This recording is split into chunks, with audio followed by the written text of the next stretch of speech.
सभी भाई और बहनों को मेरा सत साहिब राम राम और नमस्कार। दोस्तों, क्या आपको पता है दिवाली क्यों मनाई जाती है और कब से मनाई जाती है? क्या इसका प्रमाण हमारे सदग्रंथ में है? क्या दिवाली मनाने से हमें भगवान की प्राप्ति हो सकती है? दोस्तों, हमारा समाज एक गलत दिशा में जा रहा है। हम दिवाली में नाचना गाना डीजे बजाना ऐसे पाखंड और कुरीतियों को बढ़ावा देकर हम भगवान से दूर हो जा रहे हैं। दोस्तों, रामायण में लिखा है कि कलयुग में कोई पाखंड करने की जरूरत नहीं है। आज जितने भी धर्म गुरु हैं उनको ये मालूम है, फिर भी समाज में पाखंड फैलाने में लगे हुए हैं, क्योंकि समाज को जितना भ्रमित करेंगे उतने इन लोगों के बिजनेस चलेंगे। लेकिन आज वर्तमान में संत रामपाल जी महाराज एकमात्र सच्चे सतगुरु है जो समाज में फैली हुई कुरीतियों और पाखंड को जड़ से खत्म करने का काम कर रहे हैं, जैसे कि दहेज मुक्त विवाह, जितने भी प्रकार की नशा हो, मांस मछली ना खाना इत्यादि। दोस्तों, इन अज्ञानी धर्म गुरुओं ने हमें शास्त्र के विरुद्ध की भक्ति करवा के हमारा सत्यानाश किया और हमें पापी बनाया और खुद भी पाप के भागी बने। आइए अब हम सत्य के रास्ते पे चले। हमारे सदग्रंथ के अनुसार ये त्योहार हमें आध्यात्मिक हानि पहुंचा सकता है। उनके अनुसार दीपावली मनाने का सही तरीका नहीं है, क्योंकि इसके पीछे अज्ञान और अविद्या का भाव है।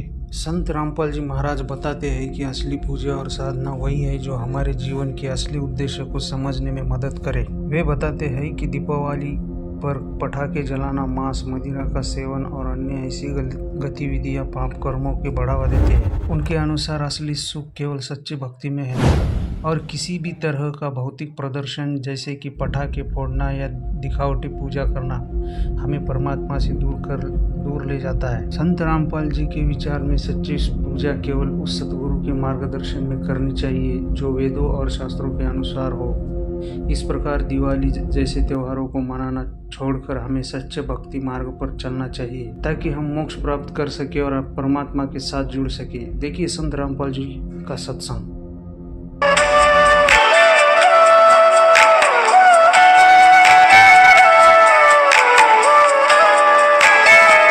तो भारत में बहुत से त्योहार मनाए जाते हैं जिनका किसी न किसी ऐतिहासिक घटना से नाता होता है, लेकिन आज के इस स्पेशल एपिसोड में हम भारत के सबसे बड़े त्योहार की बात करने वाले हैं, जिसे हम सभी दिवाली या दीपावली के नाम से जानते हैं, जो प्रत्येक वर्ष कार्तिक मास की अमावस्या को मनाया जाता है। इस दौरान लोग माता लक्ष्मी और गणेश जी की पूजा करते हैं, जिससे उन्हें सुख समृद्धि, धन, रिद्धि सिद्धि की प्राप्ति हो सके। वहीं इस पर्व के दौरान बड़े स्तर पर आतिशबाजी भी देखने को मिलती है। वहीं दिवाली के ठीक बाद गोवर्धन पूजा व भाई दूज भी मनाया जाता है। तो आज के इस स्पेशल एपिसोड में हम दिवाली, गोवर्धन पूजा व भाई दूज से जुड़े कुछ प्रश्नों के उत्तर जानने का प्रयास करेंगे। सवाल नंबर 1, दीपावली का त्योहार क्यों मनाया जाता है? सब त्योहार किसी धार्मिक कथा से संबंध रखते हैं। उन्हीं में से एक त्योहार है दिवाली, जिसकी धार्मिक कथा त्रेता युग में जन्मे श्री राम से जुड़ती है। हम सभी जानते हैं कि नारद जी के श्राप के कारण श्री विष्णु जी का जन्म त्रेता युग में श्री अयोध्या के राजा दशरथ के यहाँ माता कौशल्या से हुआ, जिसका प्रमाण गीता प्रेस गोरखपुर से प्रकाशित श्री शिव महापुराण प्रथम खंड पूर्वार्ध के रुद्र संहिता सृष्टि खंड अध्याय 4 के श्लोक 15 से 17 में भी है, जिसमें नारद जी कहते हैं, हे विष्णु, तुमने स्त्री के लिए मुझे व्याकुल किया है। तुम इसी तरह सबको मोह में डालते रहते हो। यह कपटपूर्ण कार्य करते हुए तुमने जिस स्वरूप से मुझे संयुक्त किया था, उसी स्वरूप से हे हरे तुम मनुष्य हो जाओ और स्त्री के लिए दूसरों को दुख देने वाले तुम भी स्त्री के वियोग का दुख भोगो। तुमने जिन वानरों के समान मेरा मुंह बनाया था, वे ही उस समय तुम्हारे सहायक हो। तुम दूसरों को स्त्री विरह का दुख देने वाले हो, अतः स्वयं भी तुम्हें स्त्री के वियोग का दुख प्राप्त हो और अज्ञान से मोहित मनुष्यों के समान तुम्हारी स्थिति हो। नारद जी के इसी श्रापवश श्री विष्णु जी का श्री राम रूप में जन्म हुआ। जब रामचंद्र युवा हुए तो माता सीता से विवाह हुआ और फिर विवाह के कुछ दिनों के बाद ही श्री राम और माता सीता को 14 वर्ष का वनवास हुआ। वनवास के दौरान ही रावण ने सीता जी का हरण किया। उसके बाद कार्तिक मास की अमावस्या को भगवान श्री रामचंद्र जी अपनी पत्नी सीता के साथ 14 वर्ष का वनवास काटकर रावण को मारकर सीता को उसकी कैद से छुड़वाकर अयोध्या लौटे थे, जिससे अयोध्या वासियों की प्रसन्नता का ठिकाना नहीं था। अपने प्रिय राजा रानी के आगमन की शुभ सूचना पाकर अयोध्या वासियों ने दीपक जलाकर उस अमावस्या की अंधकारमयी रात्रि को भी जगमग और उज्जवल किया और श्री राम और माता सीता के आगमन की खुशी मनाई थी। इसी इसी उपलक्ष्य में यह त्योहार हर साल कार्तिक मास की अमावस्या को मनाया जाता है। इस मौके पर लोग इस दिन पटाखे फोड़ते हैं, जिससे ध्वनि प्रदूषण, वायु प्रदूषण फैलता है। कई बच्चों की आंखें खराब हो जाती हैं, कईयों के हाथ खराब हो जाते हैं।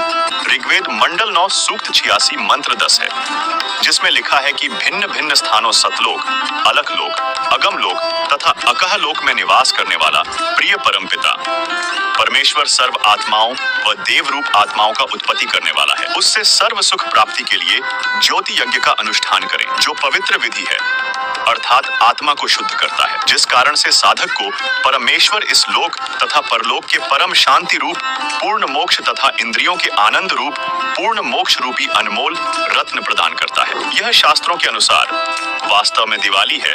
पटाखे फोड़ना या शास्त्र विरुद्ध क्रिया करना दिवाली का बिगड़ा रूप है। सवाल नंबर 2, क्या आप जानते हैं कि अयोध्या वासियों ने 2 वर्ष बाद ही दीपावली के त्योहार को मनाना क्यों बंद कर दिया था? दर्शकों, आपने सही सुना। सत्य तो यही है कि जिस दीपावली को आज लोग प्रमुख त्योहार के रूप में मनाते हैं, उस दीपावली के त्योहार को अयोध्या वासियों द्वारा 2 बार ही मनाया गया था, क्योंकि जब 2 वर्ष के पश्चात धोबी के व्यंग्य के कारण श्री राम ने गर्भवती माता सीता को घर से निकाल दिया, तो अयोध्या वासी इस घटना से इतना दुखी हो गए कि उसके बाद अयोध्या वासियों ने दीपावली का त्योहार मनाना बंद कर दिया था कि जिस देवी के लिए रावण मारा, आज वह फिर कितने रावणों का कष्ट झेलेगी। दीपमाला खुशी का प्रतीक है। जब राजा और रानी भिन्न भिन्न हो गए तो न दीपावली राजा को अच्छी लगे और न प्रजा को, इसलिए दीपावली का पर्व उसी समय से बंद हो गया था। जो 2 वर्ष मनाया था, उसी के आधार से भोली जनता यह पर्व मना रही है, जबकि हमारे पवित्र शास्त्रों में ऐसे किसी भी त्योहार का वर्णन नहीं है, और फिर भी ऐसे मनमाने त्योहार लोग मनाते हैं, जिससे लोगों को कोई लाभ नहीं हो सकता, क्योंकि और गीता अध्याय नंबर 16 के श्लोक नंबर 23 में कहा कि शास्त्र विधि को त्याग कर जो मनमाना आचरण करते हैं, देखिएगा गीता अध्याय नंबर 16 के श्लोक नंबर 23 में दिखाते हैं आपको, 23 और 24 में। गीता अध्याय नंबर 16 के श्लोक नंबर हम दिखाते हैं आपको 23 में। जो पुरुष शास्त्र विधि को त्याग कर अपनी इच्छा से मनमाना आचरण करता है, वह न सिद्धि को प्राप्त होता है, न परम गति को, और न सुख को ही। अब 24 में बताया कि इससे तेरे लिए, छोड़ में जाएगा 24 में, इससे तेरे लिए कर्तव्यों की व्यवस्था में कौन से कर्म करने चाहिए भक्ति के, कौन से ना करने चाहिए, शास्त्र ही प्रमाण है।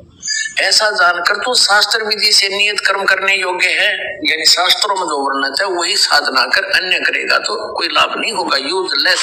इसी विषय में अब सुनिए संत रामपाल जी महाराज का सत्संग। त्योहार आते हैं, कोई बात हुई, वो व्रत के खर्चे, ये त्योहार मनाते हैं दिवाली का, दीपावली, ये किस लिए मनाते हैं कि भगवान श्री राम सीता जी को लेकर घर लौटे थे, और फिर चलो पहले तो देसी घी के दीप जलाए जाते थे, हवन हो जाता था, वो भी बढ़िया बात थी, लेकिन एक दिन हवन कर देने से बात नहीं बनती।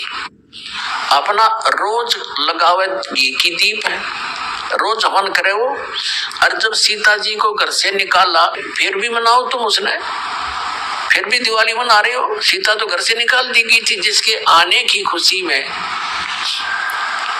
और वो दीप जलाए गए थे, और फिर वो निकाल दी करते, वो तो दुखी हुई, वहां जंगल में टाइम पास करा बेचारी ने सह परिवार, और श्री राम घर पे परिवार उसका जंगल में, चाहे राजा के कुछ भी बना रहो, एक छोटे से नगर का राजा, अयोध्या का राजा था, चाहे राष्ट्रपति बने जाए पूरी पृथ्वी का, जिसका परिवार कहीं रहा कहीं वो जीव सुखी हो सकता है, और फिर भी दिवाली बनावे और दीप जलावे। तो इस तरह की जो क्रियाएं हैं ये परंपरा है, सूझबूझ का कार्य नहीं है। फिर बम छोड़ते हैं त्योहार के दिन, कितना प्रदूषण फैलाते हैं, आग लग जाती है। जब परंपरा बनाई तो बच्चे आकर्षित हुए, इसको समाप्त करेंगे धीरे धीरे। और क्या की खुशी, एक भक्त कह रहा था, बोला जी नाम लेने के बाद ज्ञान हुआ हमें, और पहली बार त्योहार बनाया हमने अपना। हमने 10 वर्ष हो गए ना दिवाली मना ली, ना तीज त्योहार मनाए, और ना होली मनाई। कारण क्या रहा कि हमारा परिवार है, 5-6 भाई है, मेरे दादा है, उसमें किसी का कोई मृत्यु हो जाती है, कभी हमारे घर में हो जाती है। पिछली बार मेरी बहन विधवा होगी, सारा 1 साल तो फिर मनाना ही नहीं कुछ भी, 1 वर्ष पूरा नहीं हुआ इतना दूसरी घटना घट लेती है। और 10 वर्ष हो गया हमने कोई त्योहार मना के नहीं देखा। फिर कहाँ गई वो दीपावली? और परमात्मा कहते हैं इसे गंदे लोक में, जैसे नानक साहब जी से कहा था कि आप यहाँ खुशी नजर नहीं आते, मायूस बने रहते हो। तब नानक साहब जी ने कहा था, ना जाने काल की कर डारे किसी ढल जा पासावे, अर्जिन आते सरते मौत खुड़क दी उन्होंने के डांसावे। सवाल नंबर 3, दीपावली के दौरान सुख समृद्धि और रिद्धि सिद्धि की प्राप्ति के लिए माता लक्ष्मी और गणेश जी की पूजा की जाती है, तो क्या इससे भी कोई लाभ नहीं होता? दर्शकों, हम सभी जानते हैं कि माता लक्ष्मी भगवान विष्णु की पत्नी है, जो त्रेता युग में माता सीता और रामचंद्र जी के रूप में जन्मे थे, तथा गणेश जी भगवान शिव और माता पार्वती के पुत्र हैं। और ये हमें कितना लाभ दे सकते हैं, यह हमें श्रीमद् देवी भागवत के 3 स्कंध अध्याय 4 से 5 से मालूम चलता है, जिसमें श्री विष्णु जी और भगवान शंकर अपनी माता दुर्गा की स्तुति करते हुए क्या कहते हैं, देखिए। श्रीमद् देवी भागवत 3 स्कंद।